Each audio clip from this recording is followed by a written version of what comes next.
Next topic रहेगा laws of reflection.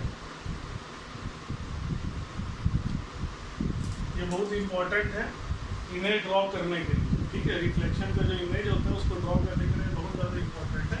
Laws of reflection का पहला पार्ट है incidence ray, sorry incidence angle is always equal to the reflected angle. Incidence angle जो होता है हमेशा रिफ्लेक्शन एंगल, रिफ्लेक्टेड एंगल के बराबर होता है, ठीक है। मतलब अगर आप प्लेन मिरर एक लेते हैं जिसमें एक नॉर्मल रे आता है, ये इंसिडेंस रे है, ये जो एंगल बना ये हमारा क्या बना, इंसिडेंस एंगल। इंसिडेंस एंगल अगर हमारा 30 डिग्री बनता है तो 30 डिग्री एंगल से ही हमारा रिफ्लेक्शन भी होगा, मतलब रिफ्लेक्शन एंगल भी मेरा कितना बनेगा, 30 डिग्री ही बनेगा, ठीक है। इससे रिलेटेड अलग अलग तरह के क्वेश्चन आता है। Means in a plane mirror, suppose question आपको यह दिया हुआ है कि this is your incidence ray, this angle it is given to you that is 40 degree. आपको मान लीजिए ये वाला एंगल दिया हुआ 40 degree.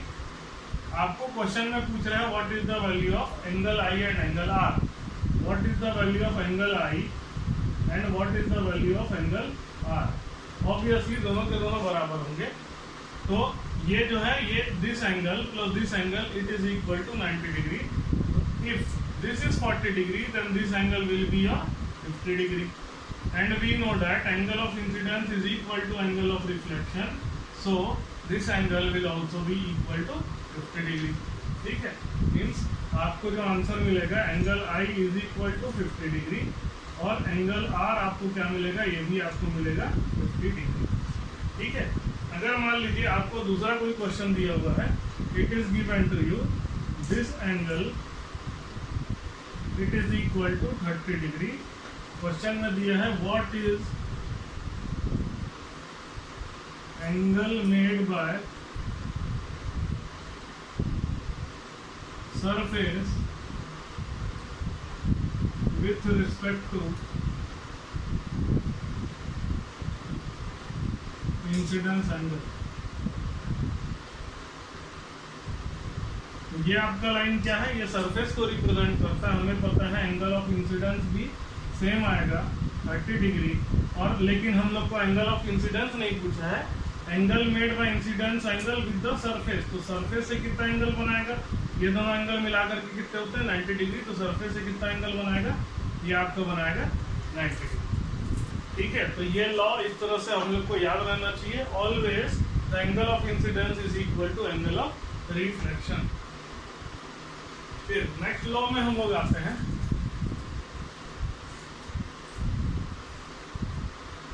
Second law. Second law आपका कहता है इंसिडेंस रे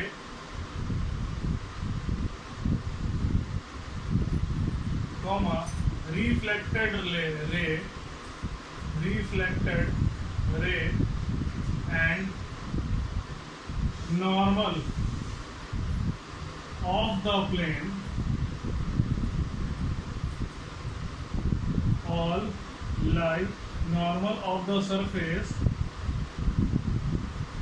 all lie in same plane, ठीक है। इसका मतलब क्या हो गया कि अगर हम लोग एक प्लेन लेते हैं, अगर हम लोग कोई प्लेन लेते हैं, जैसे मान लीजिए ये हमारा कॉपी बुक का एक प्लेन है, तो एंगल ऑफ जो इंसिडेंट रे होगा और रिफ्लेक्टेड रे होगा और ये नॉर्मल होगा, ये तीनों के तीनों सेम प्लेन में आएंगे, ठीक है। इनका कोई 3D स्ट्रक्चर नहीं बनेगा, इनका सबके सब 2D स्ट्रक्चर बनेगा। मतलब अगर प्लेन मिरर हम लोग लेते हैं तो ये सब के सब एक ही प्लेन में बन जाएंगे। ये दो रूल आपका सबसे ज्यादा इम्पोर्टेंट है, ठीक है। खास तौर पर प्लेन मिरर के लिए तो इन दो रूल से ही आप सारे के सारे इमेज बना सकते हैं। जैसे मान लीजिए कि हम एक प्लेन मिरर का इमेज बनाने की कोशिश करते हैं। ठीक है, this is your plane mirror, this is your normal ray. तो अगर हम लोग प्लेन मिरर का इमेज बनाने की, this is the polished portion, ये पॉलिश्ड पोर्शन। तो यहां पर हमारा मान लीजिए एक ऑब्जेक्ट रखा हुआ है,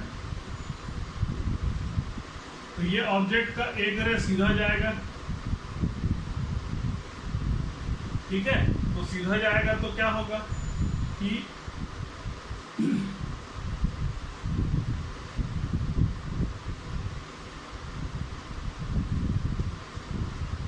सीधा जाएगा तो ये रे जो है वो कहीं मतलब नॉर्मल यही लाइन है आपका।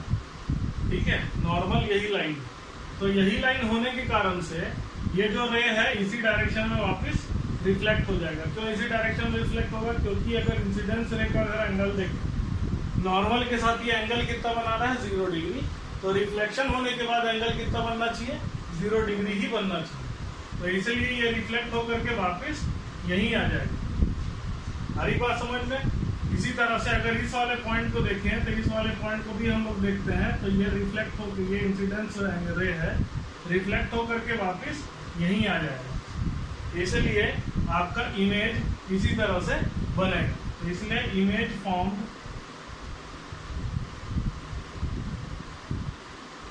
इज ऑफ सेम साइज, दोनों सब सेम साइज के इमेज हमारे बनते हैं। तो इसीलिए अगर आपको अपना इमेज सेम साइज का इमेज आपको देखना है, मतलब जैसा आप हो या जैसा कोई ऑब्जेक्ट है उसी की तरह से आपको उसका इमेज भी चाहिए, तो आपको कौन सा मिरर यूज करना पड़ेगा? आपको प्लेन मिरर यूज करना पड़ेगा। ठीक है, एग्जाम पॉइंट ऑफ व्यू से प्लेन मिरर ज्यादा इंपॉर्टेंट नहीं होता, ज्यादा इंपॉर्टेंट आपका स्फेरिकल मिरर होता है। तो अब हम लोग स्फेरिकल मिरर देखेंगे जिसमें कुछ कुछ टर्म्स और आ जाएंगे।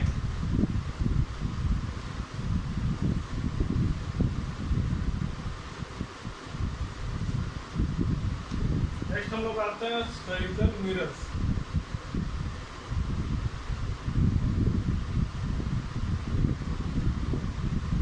ठीक है, स्फेरिकल मिरर्स बेसिकली 2 टाइप्स के होते हैं। One is of concave mirror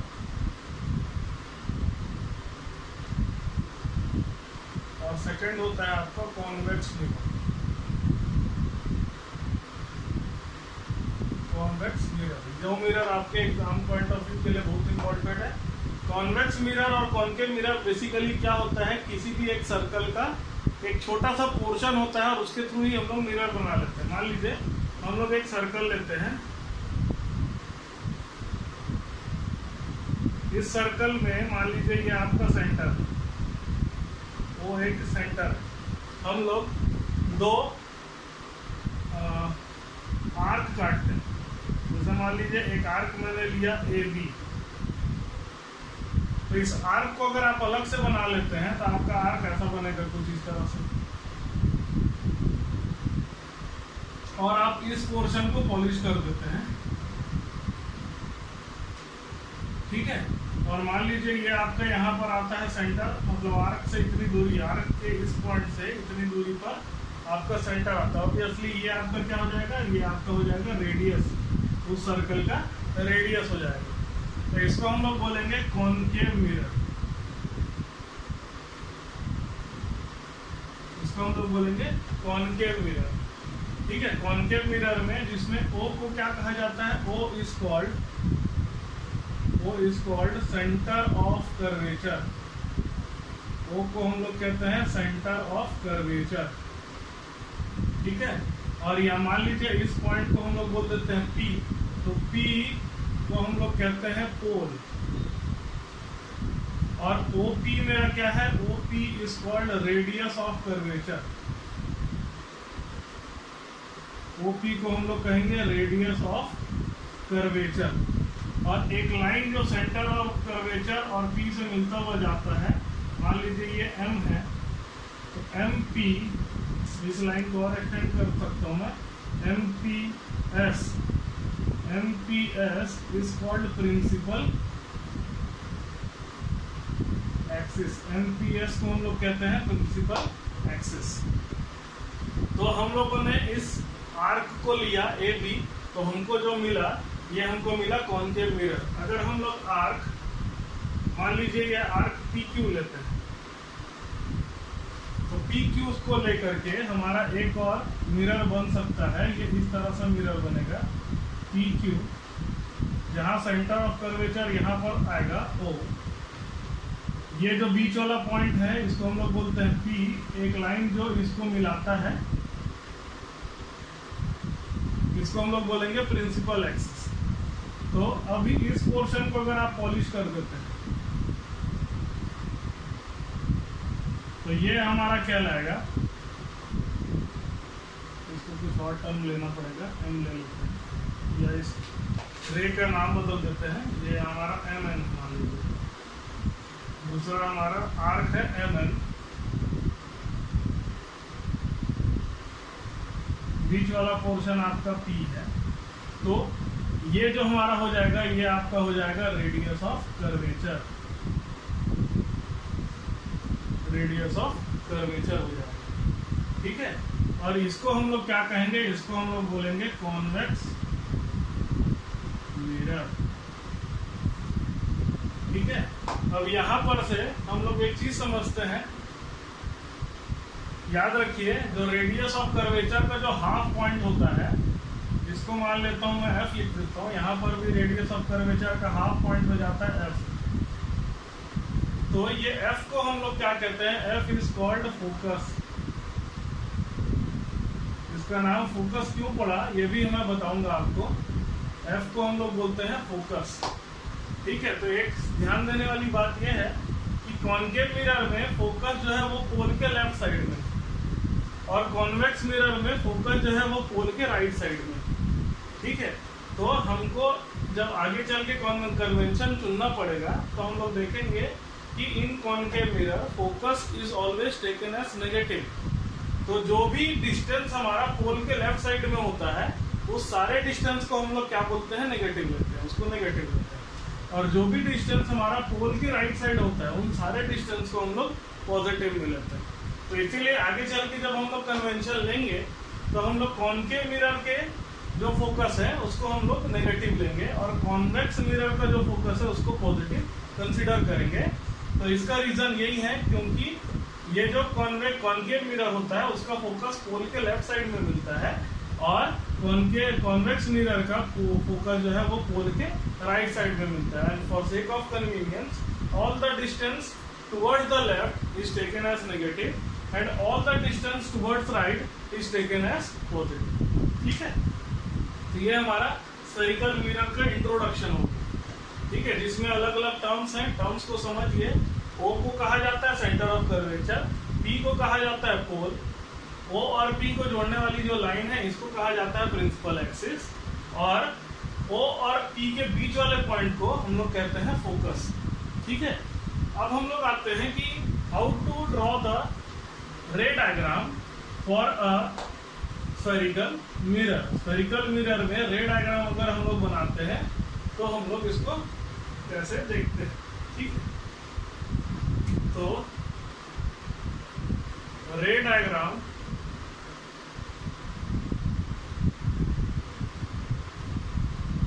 in spherical mirror, spherical mirror में रे डायग्राम कैसे बनता है ये हम लोग देखते हैं। तो सबसे पहला पॉइंट ये याद रखिएगा, all the parallel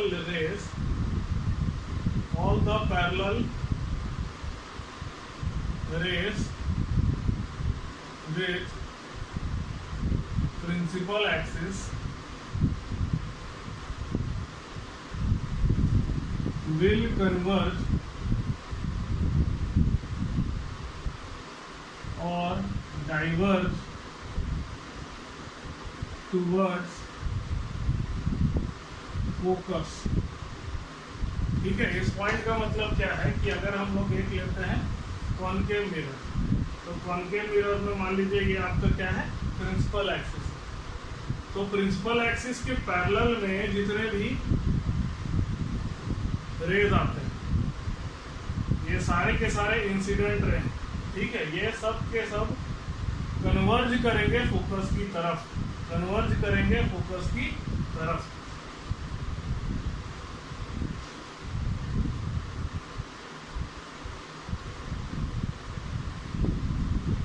सब के सब कन्वर्ज करेंगे फोकस की तरफ, मतलब ये बेंड हो जाएंगे और कहाँ आकर के मीट करेंगे, सब के सब फोकस की तरफ मीट करेंगे।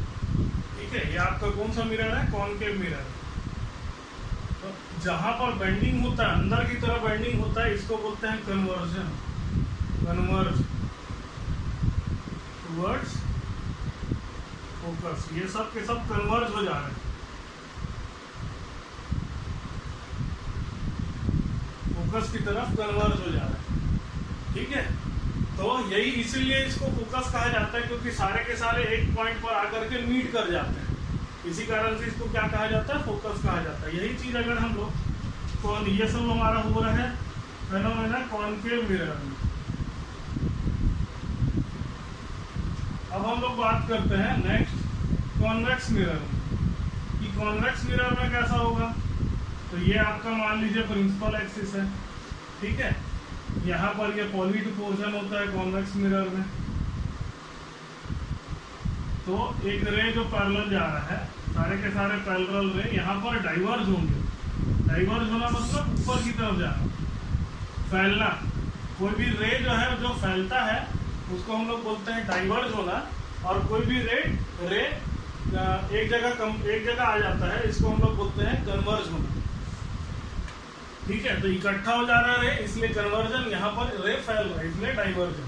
तो ये दोनों के दोनों रे जो है वो डाइवर्ज हो रहे हैं, लेकिन अगर आप इसको एक्सटेंड करते हैं तो आपको लगेगा कि ये सारे के सारे रे जो है वो एक पर्टिकुलर पॉइंट से निकल के आ रहे हैं। ठीक है, तो ये कहाँ से आता है, ये होता है फोकस।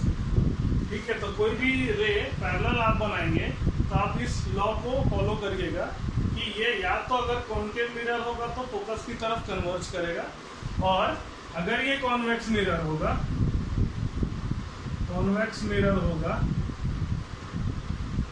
तो ये फोकस से बाहर की तरफ निकलेगा, मतलब वो फैलेगा from focus.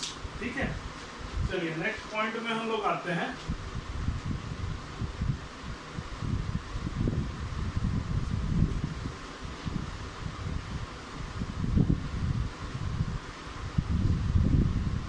Second point, a ray which goes from focus will become parallel to principal axis। ठीक है, मतलब कोई जो रे फोकस से जा रहा है वो टकराने के बाद मिरर के सरफेस से टकराने के बाद वो प्रिंसिपल एक्सिस से पैरेलल हो जाता है। जैसे ये मान लीजिए आपका कॉनकेव मिरर है, ये अपना फोकस पॉइंट है, एक रे जो है वो फोकस से होते हुए जा रहा है, तो ये इसके सरफेस से टकराने के बाद ये प्रिंसिपल एक्सिस के पैरेलल रे बन जाएगा। ये आपका इंसिडेंस रे है, ये रिफ्लेक्टेड रे। ठीक है, ये आप ये ध्यान रखिए। ठीक है, अगर कोई फोकस से होते हुए जा रहा है तो फोकस पॉइंट से होते हुए जाने के बाद वो सरफेस से टकराने के बाद प्रिंसिपल एक्सिस के पैरेलल हो जाए। उसी तरह से अगर हम लोग कॉन्वेक्स मिरर की बात करते हैं तो एक रे, मान लीजिए ये आपका फोकस है, तो एक रे ऐसा आ रहा है, मतलब जो लग रहा है कि फोकस के पास जाएगा, यहाँ से यहाँ तक के रे को मैं डार्क लाइन से बना रहा हूँ क्योंकि एक्चुअल रे है। मतलब अ रे which appears to go to focus, after it strikes the surface it will become parallel to the principal axis। आई बात समझ में? तो ये आपका दूसरा केस है। या फिर अगर इसको दूसरी तरीके से कहा जाए कि अगर मान लीजिए इधर भी एक फोकस है, एक रे ऐसा आ रहा है, फोकस से होते हुए जा रहा है, तो टकराने के बाद वो प्रिंसिपल एक्सिस के पैरेलल हो जाएगा। ठीक है, तो ये दूसरा आपका लॉ, ठीक है। तीसरा आपका है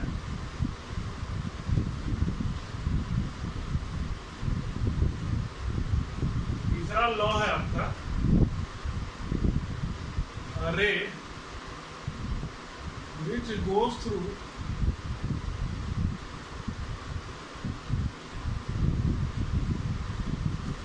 center of curvature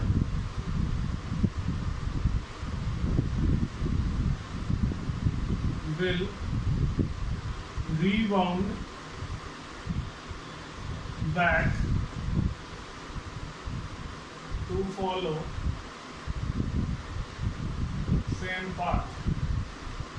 same path को फॉलो करते हुए रीबाउंड हो जाएगा। मतलब अगर हम लोग एक कॉनकेव मिरर लेते हैं और कोई रे ये सेंटर ऑफ कर्वेचर से पास होते हुए सीधा सीधा जा रहा है, तो ये इसी पाथ पे रीबाउंड हो जाएगा। मतलब इंसिडेंट रे और रिफ्लेक्टेड रे दोनों का जो लाइन होगा वो सेम होगा, ठीक है। इसी तरह से अगर कॉनकेव मिरर की कॉन्वेक्स मिरर का देखते हैं हम लोग, तो अगर रे कोई सेंटर ऑफ कर्वेचर को पास करते जा रहा है तो इसमें भी वो वापिस रीबाउंड हो जाएगा, ठीक है। और एक लॉ तो याद रखिएगा, चौथा, angle of incidence is equal to angle of